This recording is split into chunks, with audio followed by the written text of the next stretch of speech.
I've been waiting a while for this Panasonic 18mm 1.8 to come out that was pre-announced last year. I think, was it September or November time? Anyway, I feel like it's been absolutely ages.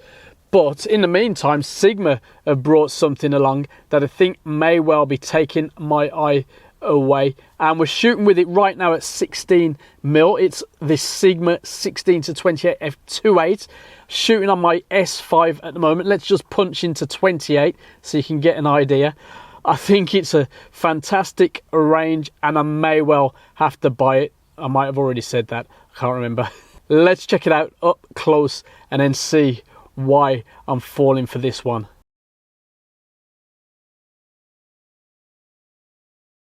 Inside the box then, let's take a little look. We've got the instruction, manual, warranty, etc. The usual basically. Nice packaging. Very happy with that. And then we've got the lens itself. Oops. And you stop rolling. The petal lens hood. So let's fit that on there. Very nice. Now it's all internal focusing. There is weather sealing. Nice little mount there.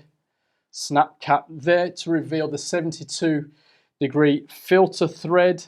16-28mm, giving us an angle of view of 107 degrees to 75.4 degrees. There are 9 diaphragm blades, 16 elements in 12 groups.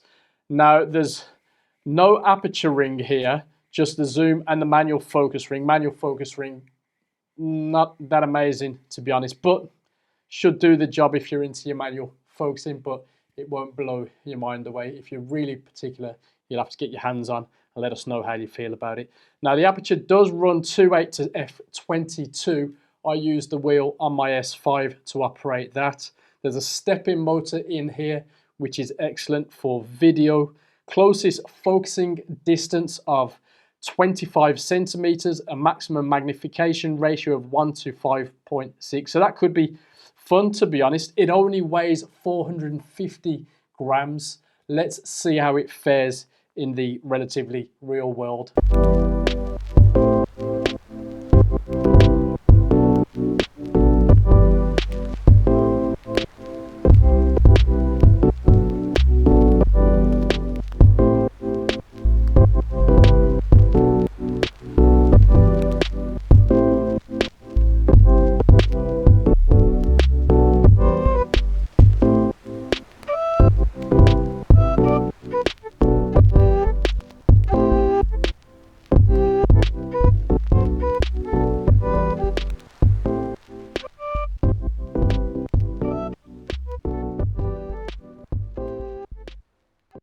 I've used this on a lot of videos now, and of course on days out shooting stills, and I'm definitely thinking about buying my own copy. It handles really well on my S5, balances nicely, and I love the fact that that zoom is all internal. In fact, both the zoom and the manual focus rings do their respective jobs well. The manual focus ring not so much, but I'm more into my autofocus, and on the S5 it is really good. It works really well in video mode too. Overall, I'm very happy with the build, handling, and the focusing.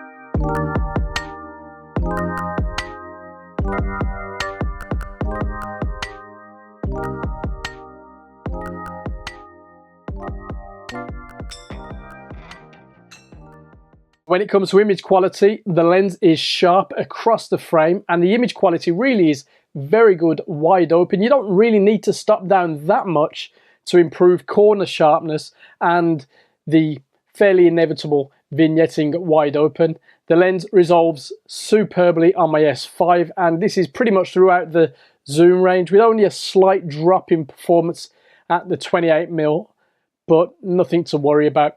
It handles flare pretty well, chromatic aberration and fringing, it's all minimal. Now in JPEG mode, distortion is well corrected. In RAW, you do have to play about a bit, but again, nothing problematic. You can get a nice bit of bokeh with this lens, and the 25mm close focusing makes for a very nice bonus for such a wide lens.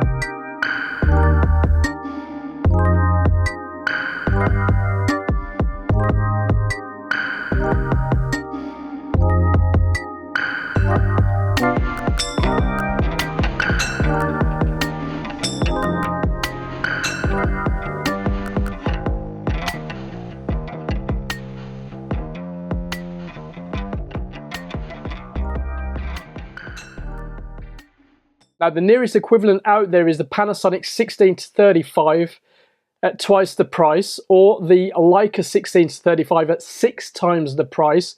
Both have more reach but let in less light. The Sigma 14-28 F2.8 is probably the nearest equivalent that might make me question buying this particular lens. Is the extra width and rear filter system worth the extra £500 or so and that additional weight? From what I've seen, this 16-28 is that bit sharper, but I need to test the 14-28 to be sure. As for this lens, well, maybe a lot will want an aperture ring. I don't miss that in this case. Weather sealing would be useful and OIS would be cool, but the S5 IBIS works well as it is. It's almost a perfect match to go with the 28-70 that we looked at before, but it is a shame that this uses a 72mm filter thread while the 28-70 uses a 67mm filter thread. Minor fail there, I'm afraid, Sigma. So yeah, finally at £749, this lens is well worth it in my humble opinion. But more importantly, have you tried it? Let us know in the comments below and I'll see you there.